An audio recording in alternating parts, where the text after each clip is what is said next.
मैं फेसबुक का एक पोस्ट देखता हूँ, लाइक्स नहीं आते तो मेरा फाइट एंड फ्लाइट एक्टिवेट हो जाता है। मेरे बॉस ने कुछ कह दिया, मेरा फाइट एंड फ्लाइट एक्टिवेटेड है। मैं ट्रैफिक जैम में फंसा हूँ, फाइट एंड फ्लाइट एक्टिवेटेड है। बच्चों ने कुछ कह दिया, फाइट एंड फ्लाइट एक्टिवेटेड है। हस्बैंड वाइफ के बीच में आर्ग्यूमेंट हो गया, फाइट एंड फ्लाइट एक्टिवेटेड है। तो हम वो फाइट एंड फ्लाइट जो बना था बाहर में शरीर के तौर पर कुछ करने के लिए, वो फाइट एंड फ्लाइट आज मानसिक तौर पर यूं एक्टिवेट हो रहा है, और न सिर्फ एक्टिवेट हो रहा है बल्कि वो एक्टिवेटेड ही रह रहा है। हम रेस्ट एंड डाइजेस्ट में जा ही नहीं पा रहे हैं। और हम कितना ही कंट्रोल करें कि नहीं, मैं ये विचार, मैं ट्रैफिक में परेशान नहीं। अरे भैया, हमने जब तक अपनी सांसों को साधा नहीं है तब तक हम विचारों को नहीं साध सकते, क्योंकि वो सांसों के गुलाम हैं और हम उनके गुलाम हैं। तो अगर हम अपनी ब्रेथ के ऊपर थोड़ा सा काम करें, सेकंड पार्ट में आपने पूछा कि क्या वो चीजें हो सकती हैं जिससे हम ये काम कर सकते हैं कि हम बीटा से निकल के अल्फा में जाएं, यानी फाइट एंड फ्लाइट से निकल के हम रेस्ट एंड डाइजेस्ट में आए। उसके लिए हमारा माइंड हमारी ब्रेथ से समझता है कि मैं किस स्टेट में हूं। जैसे मैं तेज तेज सांसें ले रहा हूं तो माइंड समझता है कि कुछ फियरफुल सिचुएशन है, कोई अलर्ट मोड को एक्टिवेट करने का समय है, कुछ बाहर की दुनिया में कुछ करने का समय है। और हम नोट करेंगे कि ज्यादातर टाइम्स, इनफैक्ट मैंने ये जो आंकड़ा बोला ये गलत नहीं है, ये एग्जैजरेशन नहीं है, कि 99.99% सांसें अनकॉन्शियस, हम कॉन्शियसली नहीं ले रहे हैं, और 99.99% टाइम्स दिन में हमारी सांस छोटी है, शैलो है, और हमारी चेस्ट से हो रही है। और जब भी हमारी सांस छोटी, शैलो और चेस्ट से होगी तो ब्रेन को सिग्नल जाता है कि यू आर इन डेंजर, आप फियर में हो, आप सर्वाइवल मोड में, आप क्रिएशन मोड में नहीं हो। क्योंकि हमारे पास दिमाग में इतने विचार, जो अभी मैंने शेयर किए, पेरेंटिंग का स्ट्रेस, रिलेशनशिप का स्ट्रेस, काम का स्ट्रेस, वर्कलोड का प्रेशर, ये सब हमारी सांसों को छोटा रखे हुए हैं। तो सबसे पहला तरीका, हम आगे और भी टूल्स एंड टेक्निक्स जानेंगे, लेकिन सबसे पहला तरीका जो है कि हमें अपनी सांसों को गहरा कर लेना है। यानी 23,000 सांस हम एक दिन में ले रहे हैं, उस 23,000 में से कोशिश करो कि सबसे पहले 23 सांसें कॉन्शियसली और गहरी लेनी शुरू करें। सिर्फ 23, 5-5 करके भी लेंगे तो चलेगा, और धीरे धीरे फिर हम इसकी प्रैक्टिस को आगे बढ़ाएं। गहरी का मतलब है इसके 3 कंपोनेंट होने चाहिए। सांस धीरे होनी चाहिए, स्लो, सांस नाभि में जाए, और सांस जो है आराम से जाए। मतलब नाभि में जाए तो ये मतलब नहीं है कि एकदम से नहीं, आराम से जाए। 3 फैक्टर्स। तो अगर हम अपनी सांस को गहरा कर लें और कॉन्शियसली ब्रेथ को देखें कि ये सांस अंदर गई, ये सांस बाहर, और एक सांस को लेने में हम जो है मतलब लगभग 7 से 8 से 10 सेकंड का समय लगाएं आराम से, और सांस को छोड़ने में भी 10 सेकंड का समय लगाएं। तो ये हुआ हमारा डीप डायाफ्रेगमेटिक ब्रीदिंग, जिसको सोल ब्रीदिंग भी कहा जाता है। कि अगर हम इस तरीके से सांस लेंगे तो हमारा बीटा से निकल के अल्फा में आना तय हो जाएगा। और अब मैं ये नहीं कह रहा हूं जिंदगी में तनाव नहीं आएगा, पेरेंटिंग का स्ट्रेस नहीं आएगा, रिलेशनशिप आएगा, लेकिन अगर आपकी सांसें गहरी हैं तो वो वापस भी चला जाएगा। अब तो वो वापस ही नहीं जा रहा है।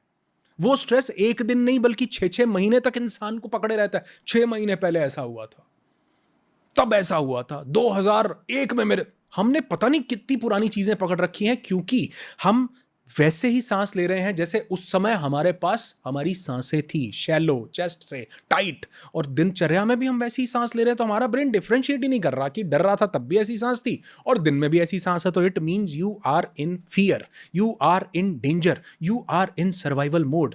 सांस को गहरा करो, लंबा करो, शांत करो। आप देखो, अगर ये प्रैक्टिस 23,000 में से 23 सांसें भी अगर हम ऐसी लेनी शुरू कर दें, तो आप देखो दिन भर में हम उस अल्फा मोड को ज़्यादा ट्रिगर करेंगे और अपने माइंड को, बॉडी को हर आयाम में कॉन्कर कर पाएंगे। तो अभी जो आप बात कर रहे थे ना, तो उसमें मैंने एक चीज़ ऑब्जर्व की कि आपने बोला कि इनहेल हमको गहरा डीप ब्रेथ करनी है, इनहेल करना है, बेली ब्रीदिंग करनी है, और उसके बाद उसको एक्सहेल भी आराम से करना है। तो इसका मतलब मुझे ये मैंने ऑब्जर्व किया कि एक्सहेल पे भी हमको स्ट्रेस करना है, उसकी भी एक इम्पोर्टेंस है। तो इनहेल के साथ साथ एक्सहेल की क्या इम्पोर्टेंस है? बहुत बढ़िया, मतलब ये एक बहुत बढ़िया क्लैरिटी देगा, क्योंकि इस पे लोग कम बात कर रहे हैं। इसके 2 एस्पेक्ट्स हैं। पहला तो ये कि हमारी ब्रीदिंग सिंक्रोनाइज्ड होनी चाहिए। हम इसको बोलते हैं कोहेरेंट ब्रीदिंग। कोहेरेंस का मतलब है कि जिस मात्रा में हम इनहेल कर रहे हैं उसी अमाउंट में हम लोग एक्सहेल करें। तो जब इनहेल और एक्सहेल बराबर होगा तो इसको हम लोग बोलते हैं साइन वेव ब्रीदिंग। एक परफेक्ट साइन बनता है, इनहेल एक्सहेल, परफेक्ट साइन बनता है। और जब ये परफेक्ट साइन बनता है, यही परफेक्ट साइन हमको एक रिदम में लेकर के आता है, हमारी पूरी बॉडी को एक कोहेरेंट स्टेट में लेकर के आता है। और जैसे कि हम अपने वीक लॉन्ग रिट्रीट जो हमारा नो दाई सेल्फ होता है, उसमें भी हमारे पार्टिसिपेंट्स जब ब्रेथ वर्क करते हैं तो उस ब्रेथ वर्क में बहुत ज़रूरी होता है कि हार्ट और ब्रेन को कोहेरेंट किया जाए मेडिटेटिव स्टेट को अचीव करने के लिए। और उस हार्ट एंड ब्रेन के कोहेरेंस को बनाने के लिए भी इनहेल और एक्सहेल बराबर होना चाहिए। वैसे बहुत सी अलग अलग टेक्निक्स हैं, बहुत डिफरेंट डिफरेंट तरीके होते हैं, लेकिन अगर हमारा इनहेल और एक्सहेल बराबर होगा, 5 सेकंड का इनहेल, 5 सेकंड का एक्सहेल, 5 सेकंड का इनहेल, तो वो क्या होगा, वो हमारी ब्रीदिंग को कोहेरेंट करेगा।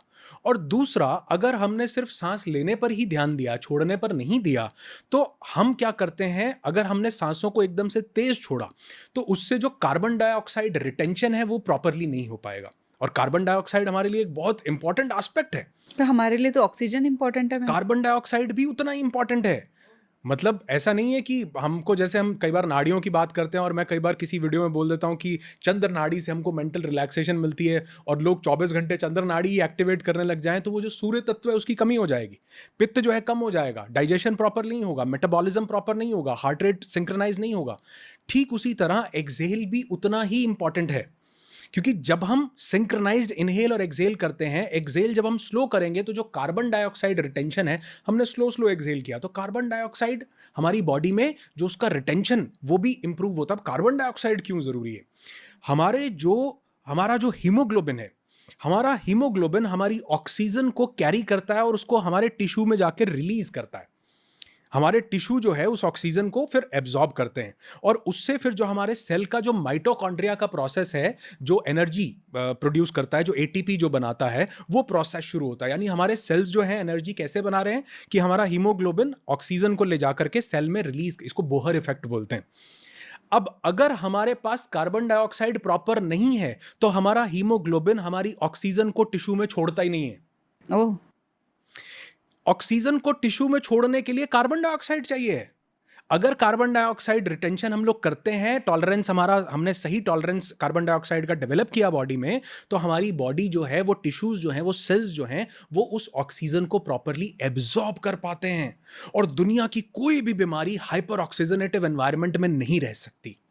इनफैक्ट हमारे सेल्स जो लगातार गलत बीमारियों की वजह से म्यूटेट हो रहे हैं, जो लाइफस्टाइल डिजीजेस जिनको आज हम बोल देते हैं, उनको भी हम कम कर सकते हैं अगर हमारे सेल प्रॉपरली हाइपर ऑक्सीजनेटिव एनवायरनमेंट में रहें, उनको ऑक्सीजन प्रॉपरली मिले। वो कब मिलेगी, जब हमारे पास कार्बन डाइऑक्साइड सही मात्रा में हमारी बॉडी के पास होगा और हमारी बॉडी का CO2 tolerance, carbon dioxide tolerance सही होगा। और वो कब होगा, जब हम स्लो एक्सहेल करेंगे, कि हम स्लो इनहेल कर रहे हैं, हमने अपनी बॉडी को पूरा टाइम दिया ब्रेथ को अंदर लेकर के जाने का, इनहेल करने का, प्राणवायु को लेने का, और फिर हमने उसको धीरे धीरे एक्सहेल किया ताकि कार्बन डाइऑक्साइड भी उसी बराबर मात्रा में रिलीज हो हमारी बॉडी के अंदर रहते हुए भी, और धीरे धीरे हमारे शरीर से बाहर निकले। So this is a very important factor. Carbon dioxide सही होगा, हमारा ऑटोनॉमिक नर्वस सिस्टम सही होगा। कार्बन डाइऑक्साइड सही होगा, हमारी बॉडी का जो CNS, जो पैरासिम्पैथेटिक और सिंपैथेटिक नर्वस सिस्टम का जो कॉम्बिनेशन हमारा शरीर बनाता है, वो परफेक्टली बना पाएगा। और ये तब होगा जब हम इनहेल और एक्सहेल एक साइन वेव ब्रीदिंग पैटर्न के साथ करेंगे, और एक एक सेल तक, एक एक टिश्यू तक हम ऑक्सीजन को सही से पहुंचाएंगे। राइट। तो जैसे आपने बताया कि हमको एक्सहेल पे भी वर्क करना है, क्योंकि कार्बन डाइऑक्साइड भी हमारे लिए इतना इंपॉर्टेंट होता है। मैंने ये कभी नहीं, मुझे मालूम था कि इतना ज़्यादा इंपॉर्टेंट होता है कार्बन डाइऑक्साइड, क्योंकि हमें तो यही लगता था कि ऑक्सीजन इनहेल करो और कार्बन डाइऑक्साइड को एक्सहेल हमको करना होता है। तो इतनी इंपॉर्टेंस है उसकी। तो क्या उसको रिटेन करने के लिए, आपने कहा कि हाइपर ऑक्सीजनेटिव जो एनवायरनमेंट है वो बहुत ज़रूरी है, तो उसको मेंटेन करने के लिए हमको सिर्फ ये जो हम ब्रीदिंग करेंगे, जैसे आपने स्लो कहा कि वो एक रिदम में होनी चाहिए, तो वो उससे मेंटेन हो जाएगा? 2 फैक्टर्स ऐसे हैं जो कार्बन डाइऑक्साइड टॉलरेंस को हमारी बॉडी में बढ़ा सकते हैं। सबसे पहला फैक्टर तो ये है कि हम स्लो ब्रीदिंग करें और स्लो ब्रीद आउट करें।